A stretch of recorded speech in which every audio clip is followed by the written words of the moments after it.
안녕하세요, 여러분. 여러분들의 가정 고민, 직장 생활 고민, 인생 고민까지 한 방에 후 날려들 커리어 코치 정철상입니다. 모두 반갑습니다.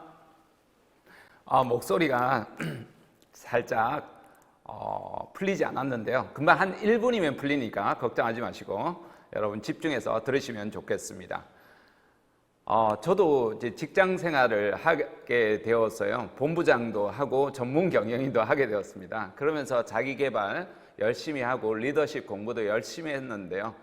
제가 오랫동안 책을 읽고 공부를 하면서 느꼈던 것 중에 하나가 나만 똑바로 하면 되겠구나 이런 생각이 저는 들었답니다. 그 덕분에 저도 제 인생이 바뀌어서요. 책도 여러 권 책을 쓰게 되었고 여러분 앞에도 이렇게 서게 되었습니다. 여러분 사용하시는 스마트폰으로 포털 사이트나 여러분 유튜브나 어디든 간에 제 이름 제자 한번 검색해 보십니다. 지금 시간 30초 드리겠습니다. 나중에 제가 휴대폰을 저기다 놔놓는데요. 가장 먼저 전화번호 찾으셔서 전화하시는 분에게 제가 나중에 택배로 책 선물 보내드리도록 하겠습니다. 한 1분 한번 검색하시면 금방 찾더라고요. 청년들은요. 그래서 제가 이제는 그렇게 스스로 공부하다 보니까 정말 재능이 없는 사람임에도 불구하고 제 삶의 모습이 바뀌어서요. 여러분들 만나게 되었지 않았나 이런 생각이 듭니다. 제 소개는 이렇게 하는 걸로 끝내고요. 바로 들어가도록 하겠습니다. 오늘은 강점 탐색과 여러분의 자존감, 마음 관리하는 이 두 가지 이야기로만 집중하도록 해보겠습니다. 여러분, 우리가 보통 어떻습니까? 저기에 이렇게 표를 보시면 약점은 흐릿하게, 아주 뚜렷하게 보이고요. 강점은 아주 작게 보이지 않습니까? 우리가 어떤 누군가를 대상을 볼 때도 어떻습니까? 어떤 그 사람의 강점은 작게 보이고요. 약점은 이렇게 크게 보이잖아요. 똑같은 것 같아요. 사람들은 쉽게 자신의 어떤 약점은 잘 보면서 강점은 잘 바라보지 못하지 않나 이런 생각이 듭니다. 우리가 강점에 지금 집중해야 하는 이유는요. 피터 드러커 같은 경영학자가 이야기했습니다. 지금 지식사회잖아요. 굉장히 세분화되어 있고 많은 것들을 하고 있지만 우리가 집중해야 되는 것은 잘하는 것을 더 잘하도록 하는 것이 훨씬 더 중요한 전략이라는 겁니다. 과거에는 약점이 보완하는 전략으로 모든 것들이 이제 포진이 되었다라면 이제는 강점을 더욱더 강화시켜 나가는 전략이 아주 중요합니다.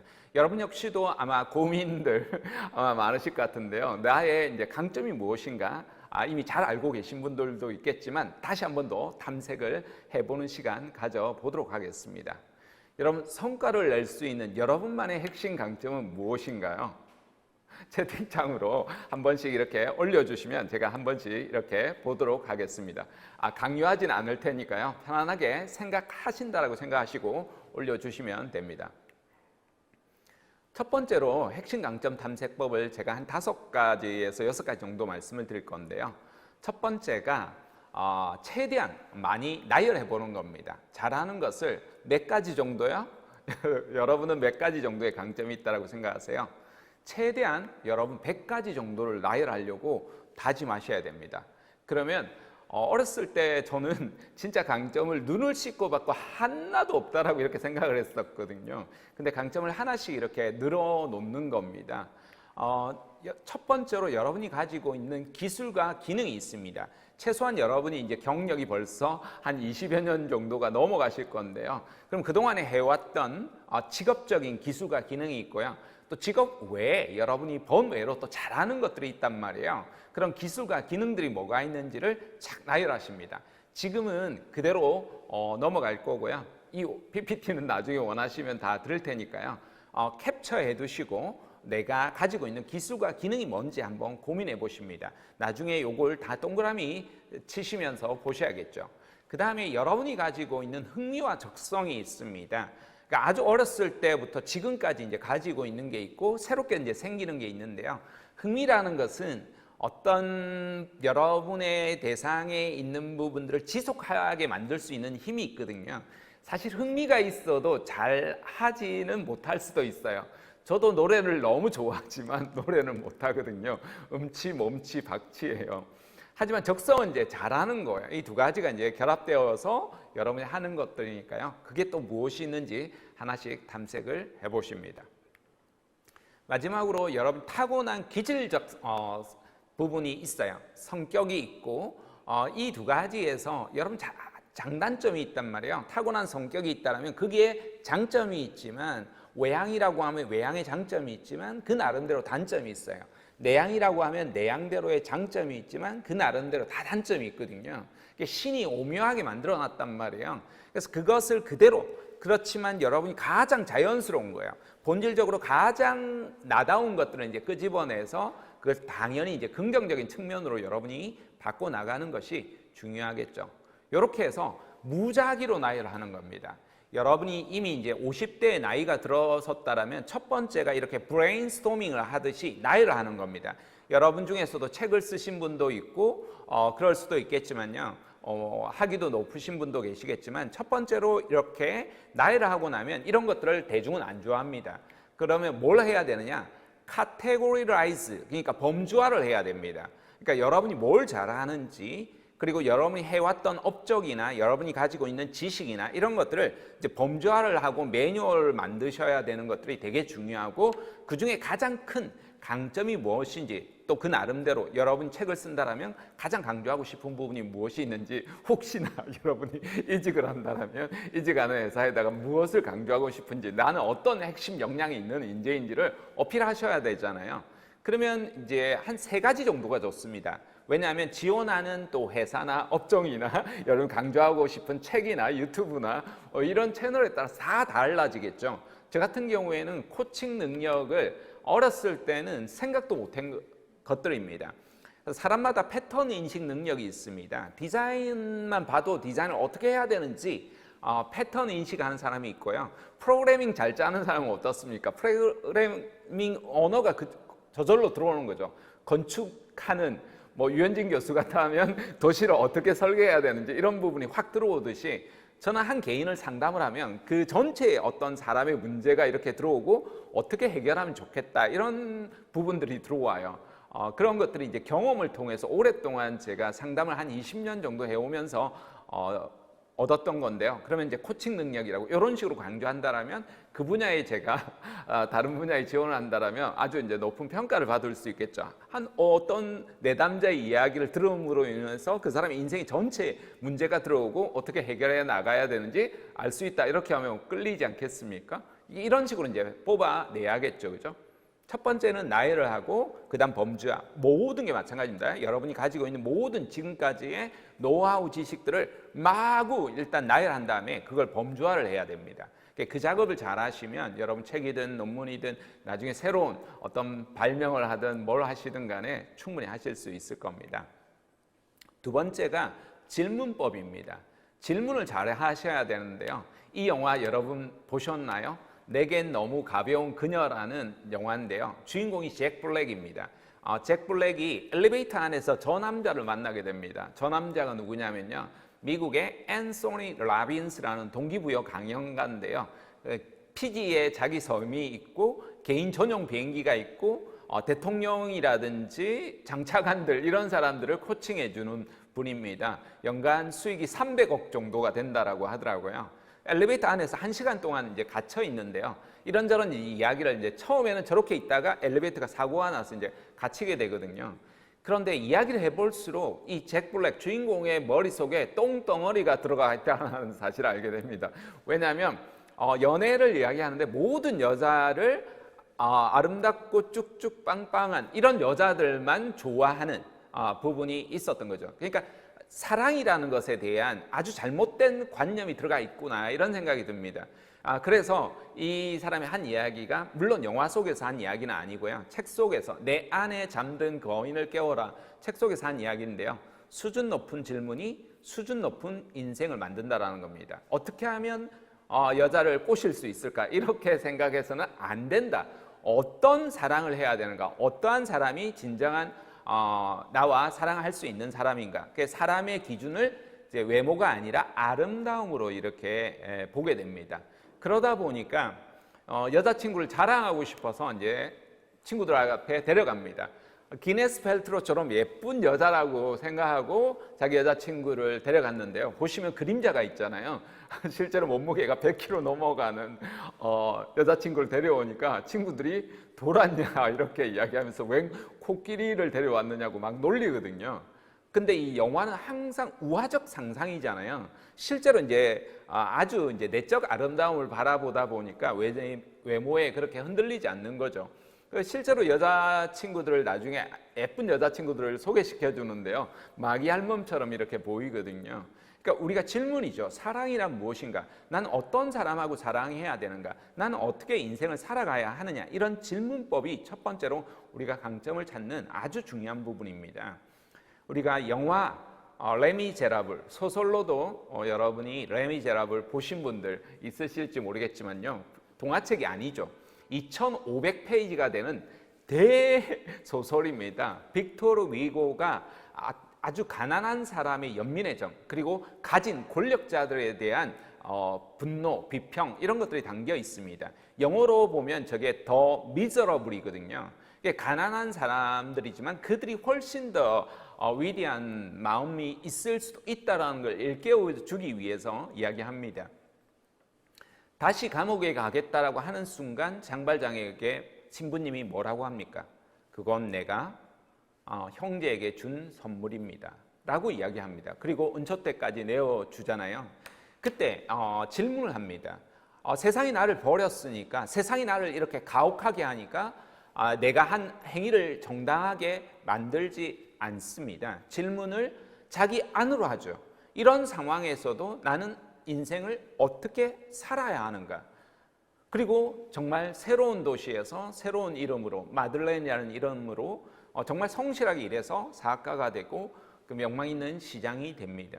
그래서 우리가 인생에서 던지는 질문, 우리가 작가나 멘토나 우리가 선배님이나 또 나이 어린 분들에게도 질문을 하고 또 하셔야겠지만 기본적으로 중요한 것 중에 하나는 질문을 자기 자신에게 하는 겁니다. 이걸 독일 철학자들은 내관법이라고 이야기합니다. 안으로 들여다보는 거죠. 끊임없이 우리 자신을 들여다보고 잘못된 고정된 패턴, 그러니까 고정관념 이런 부분들이 없는지를 보셔야 됩니다. 이런 질문을 통해서 사업에 성공한 분들이 있습니다. 이분들의 특징이 다 50대 이후에 사업을 했다라는 겁니다. 스타벅스의 창업자는 어떻게 합니까? 왜 시애틀의 저 커피숍에는 사람들이 저토록 많이 찾아갈까? 이런 질문을 하게 됩니다.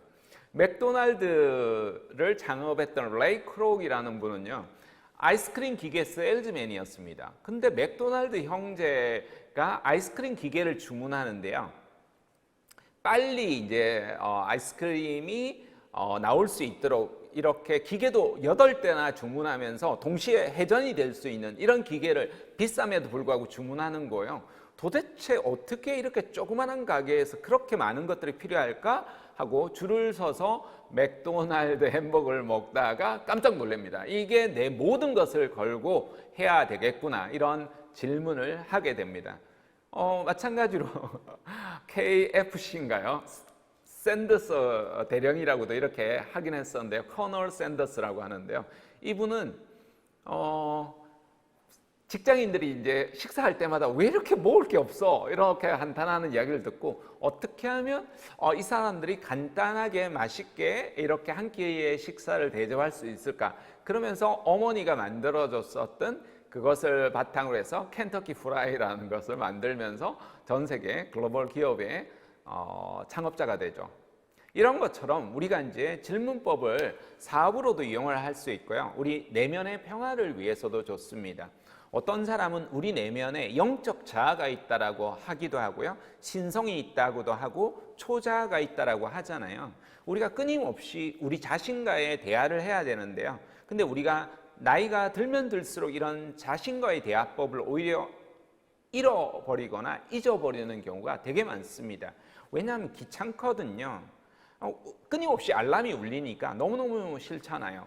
야, 너 정철상 그렇게 살면 안 된다? 왜 그렇게 말을 하니? 이런 식으로 여러 가지 사는 질문도 너 올바르고 게 가고 있는 거야? 이런 식으로 이제 질문이 계속해서 하루에 수도 없이 오니까 우리가 모든 알람을 끄게 되고, 그러다 보니까 자신과의 대화법을 잃어버리게 된다는 겁니다. 그래서 우리가 끊임없이 자신과의 내면에 귀를 기울여야 할 필요가 있다라는 거죠. 그래서 저는 자신에게 끊임없이 질문을 던지고요. 인생은 스스로 그 해답을 찾아가는 여정이라고 이렇게 이야기를 했습니다. 제가 그렇게 봤었고요.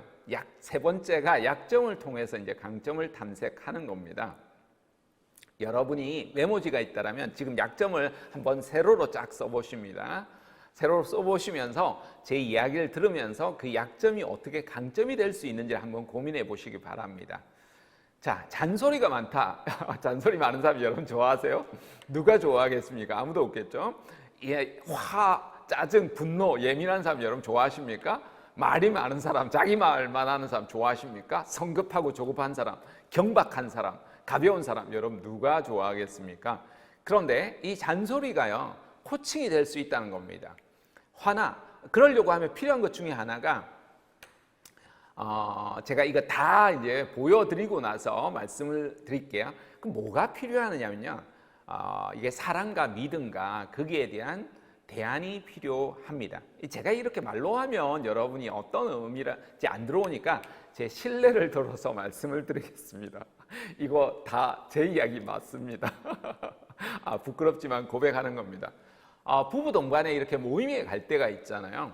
그러면 이제 아내가 주로 이제 배우자를 이렇게 서로 씹을 때가 있잖아요. 그러니까 아내가 이제 저를 이제 주변 사람들한테 씹는데 어떤 내용인가 이렇게 자세히 들어보니까 이러는 겁니다. 이 사람이 나랑 데이트를 하는데, 제가 이제 기억이 나는 겁니다. 그때는 기억이 안 났는데 집에 와서 생각해 보니까 기억이 나는 겁니다. 저는 아내를 결혼할 사람이라고 생각을 안 했거든요. 철딱선이 없는 나이 어린 4살짜리 동생으로 생각했었거든요. 근데 이 친구가 커피를 마시는데요, 예를 들어서 이렇게 물잔이 있으면 커피잔에다가 요렇게 립스틱이 여기저기 요렇게 나 있는 겁니다. 그래서 제가 그때 그랬거든요. 미정 씨, 커피를 마시는데 여기 마시고 여기 마시고 여기 마시고 여기 마시면 어떡해요? 찻잔 씻는 사람이 힘들잖아요. 한 군데에서 쭉 이렇게 마셔야죠. 이렇게 이야기하는데요, 아내가 기분은 나쁜데 딱히 틀린 말은 아니어가지고 뭐라고 말을 못했다라는 거예요. 그런 식으로 잔소리 많은 사람이라고 이야기하는 거예요. 그리고 나서 또 하는 이야기가요, 제가 이제 남자니까 보통 이제 밥을 사면 한 서너 번은 먼저 사잖아요. 그럼 여성분이 한 번씩 사는데 아내가 이렇게 돈을 탁 주머니에서 끄집어내면서 철상 씨 계산하세요 이렇게 하는 거예요. 그 당시에 신용카드가 별로 없던 시대다 보니까, 그래서 제가 그러시면 안 됩니다. 어서 집어넣으세요 이러길래 우리 아내가 이 인간이 또 계산하려고 하는가 보다 이렇게 생각했는데요, 제가 그랬다는 겁니다.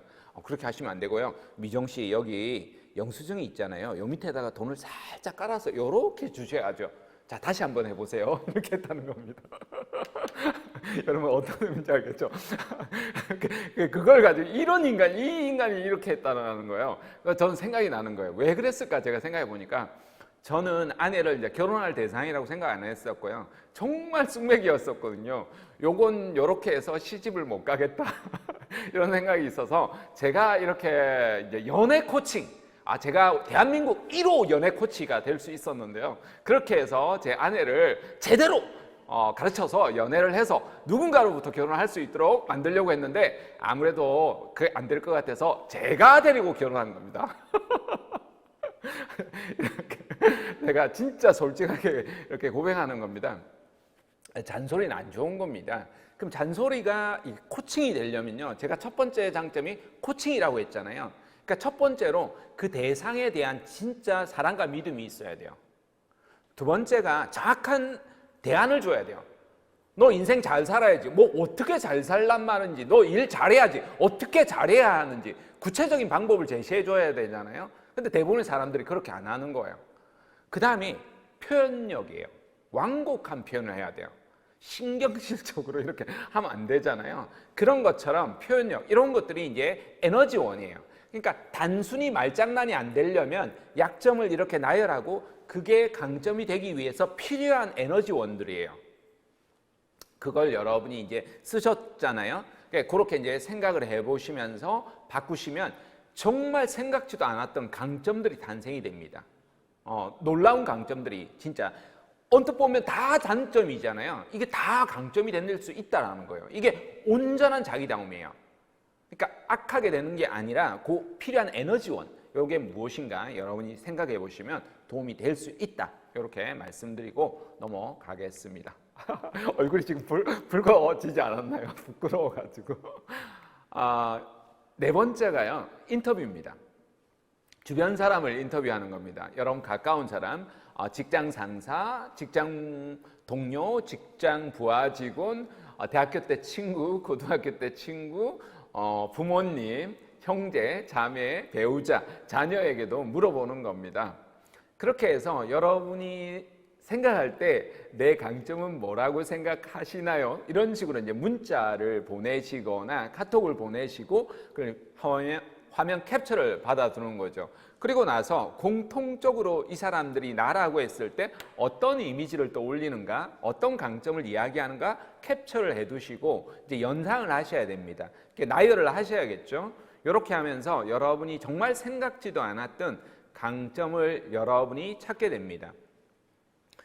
그러기 위해서 여러분 두 번째로 제가 찾았던 것 중에 하나가요. 저는 강의를 진짜 잘하는 사람이 아닙니다. 참 못하는 사람인데요. 어떤 강의를 잘하시는 분이 이런 강사는 사라진다. 7가지 특징을 이야기하는데요. 제가 모두 다 해당되는 겁니다. 7가지가 다 해당이 되는데 어떻게 내가 20년을 살아남았지? 이런 생각이 드는 겁니다. 그런데 제가 참 잘하는 것 중에 하나가요.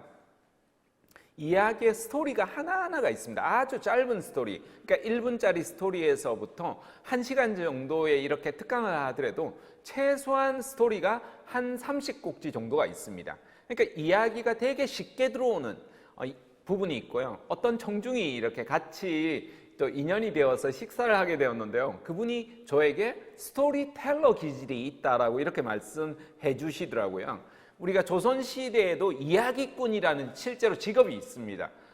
소리꾼이 있듯이 이야기꾼들은 전국 팔도를 다니면서 조선의 이 험담들을 요즘은 뉴스에서 SNS 다 나오지만 그런 것들을 이제 전파해주는 이런 것으로 엽전을 받고 살아가시는 분들이 있잖아요. 그런 것처럼 나에게도 그런 게 있구나 이런 것들을 이제 알게 되었습니다. 이렇게 해서 여러분이 찾고 싶은 강점을 인터뷰해야 되는 겁니다. 그러니까 강점만 물어보는 것이 아니라 약점이나 또 내가 보완했으면 하는 점들을 물어봐야 돼요. 이게 사실은 쉽지 않아요. 친구나 여러분 특히 부하 직원에게 야, 네가 볼 땐 내가 뭐 어떤 약점이 있다고 생각하니? 그러면 여러분 쉽게 부장님이 말이에요. 진짜 신경적이고 보수적이고 꼰대 전형이에요. 이렇게 말할 사람은 아무도 없겠죠. 얼마나 마음 상하겠습니까? 부장님 그런 거 없는데요. 부장님 최고 이렇게 이야기한단 말이에요. 거의 다 안 해요. 왜냐하면 사실 한국인은 특히 부정적 반응을 직설적으로 이렇게 말하는 것을 되게 조심스러워합니다. 그리고 사실 마음의 문이 안 열려 있으면 어떤 단점이나 보완해야 될 점을 잘 이야기하지 않습니다. 내가 마음이 그만큼 문이 열려 있을 때 그 이야기를 하는데요. 근데 그 이야기를 듣는 게 결코 편하지 않습니다. 굉장히 불편합니다. 도울 김용옥 선생님 같은 경우에는 학교에 대학에서 강의 나갈 때 뭐라고 하느냐면요. 2가지 조건이 있어요. 하나가 학점을 우리가 주는데 퍼센테이지가 있거든요. 무조건 좋은 학점을 마음대로 줄 수가 없어요. 10%는 A에서 A+을 줄 수가 있고 20%는 B를 줄 수 있고 이런 식으로 하는 거예요. 그러니까 나는 내 마음대로 학점을 줄 수 있게 해달라. 이게 첫 번째 조건이고요. 두 번째 조건이 뭐냐면 학생들이 모두 강의 평가를 해요. 끝나고 나면 학생들이 나를 평가하게 하지 마라.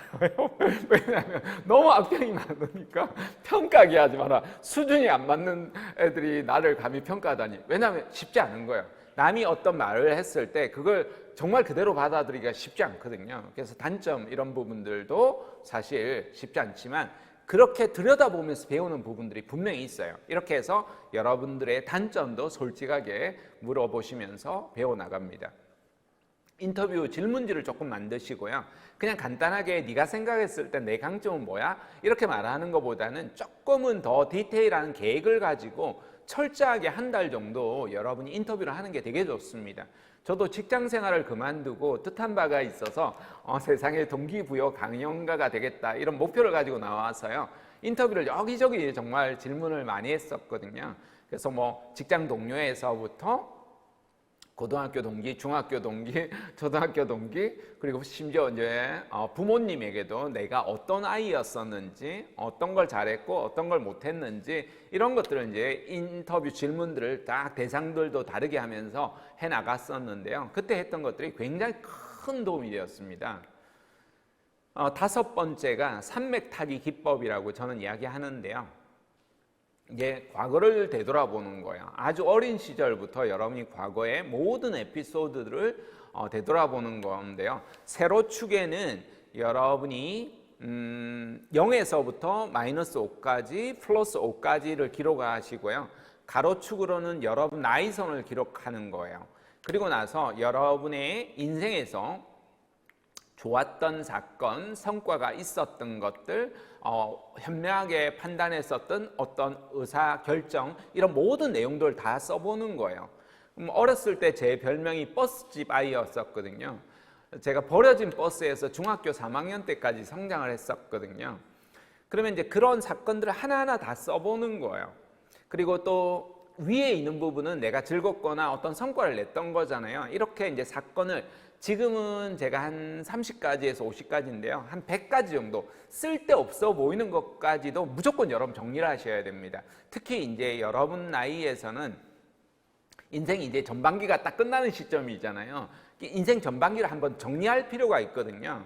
그래서 이걸 책을 쓰거나 여러분 또 운영하신 유튜브 채널을 운영하시거나 또 여러분 가족에게 아빠는 엄마는 어떤 사람이었다 이런 이야기를 할 수 있잖아요. 이런 식으로 이제 하면서 여러분만의 이야기를 해보는 겁니다. 그래서 거기에 여러분만의 핵심적인 특성이 드러나는 이야기가 있거든요.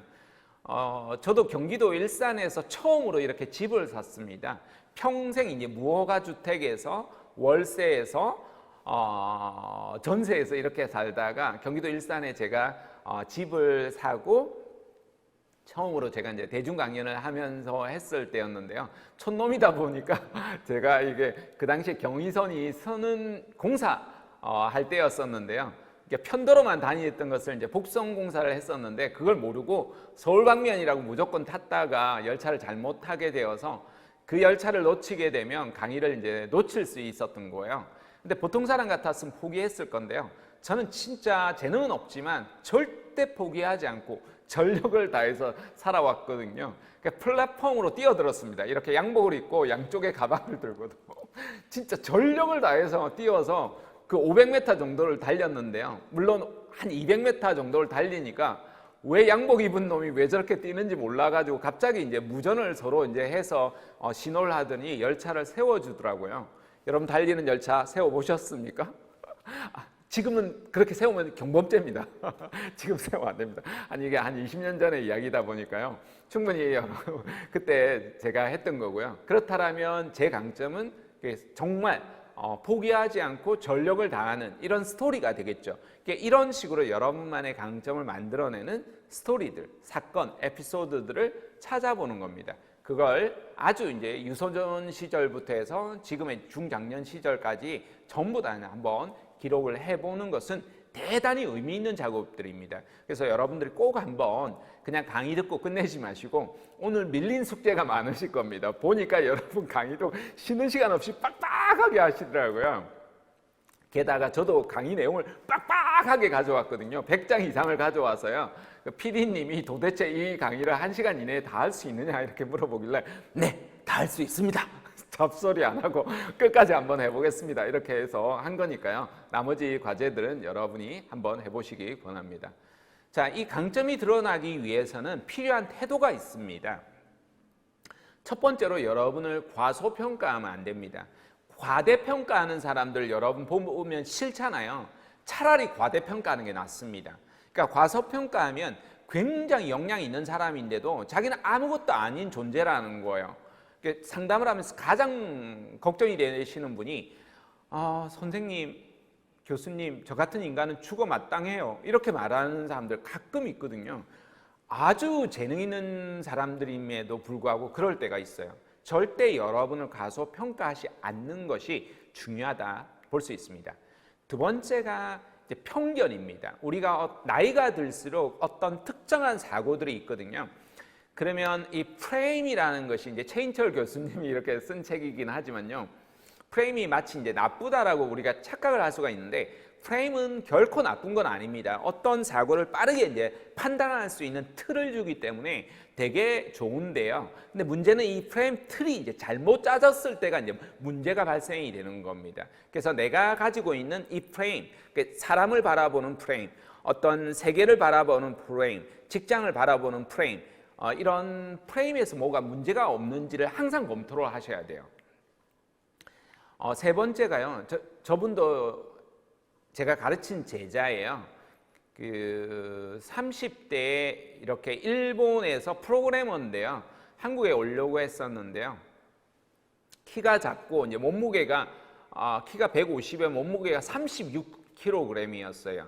그래서 그런 걸 이력서에 쓰지 말라고 했어요. 제가 왜 그렇게 쓰냐? 프로그래머가 그런 몸무게로 프로그램 짜는 것도 아닌데 걱정하지 마라. 이렇게 해서 자기가 원하는 이상의 좋은 조건으로 나중에 회사를 이직하게 되었고요. 그래서 취미생활로 이제 지금은 행글라이딩을 하게 되었는데요. 처음에 할 때는 몸무게가 작아서 안 된다라는 거예요. 그러니까 50kg, 최소한 50kg은 되어야 된다라고 해서 정말 많이 먹었대요. 48kg까지는 찌었는데 도저히 더 이상 못 하겠다라고 해서 가르쳐 달라고 했더니 그래도 해달라고 했더니 생수 2통을 주더래요. 생수 2통을 양쪽에 하고 나서 지금은 거의 프로 선수 수준급으로 한다라는 거예요. 그래서 우리가 안 된다라고 이렇게 뭐든지 포기하지 말고 부닥쳐보는 것들이 강점을 찾는 아주 중요한 방법이 될 겁니다. 네 번째가요. 청년 시절은 조금 넓게 팔 필요가 있어요. 넓게 팔 필요가 있지만 이제 우리가 중년 정도가 되면 이제는 진짜 하나를 깊이 있게 팔 필요가 있어요.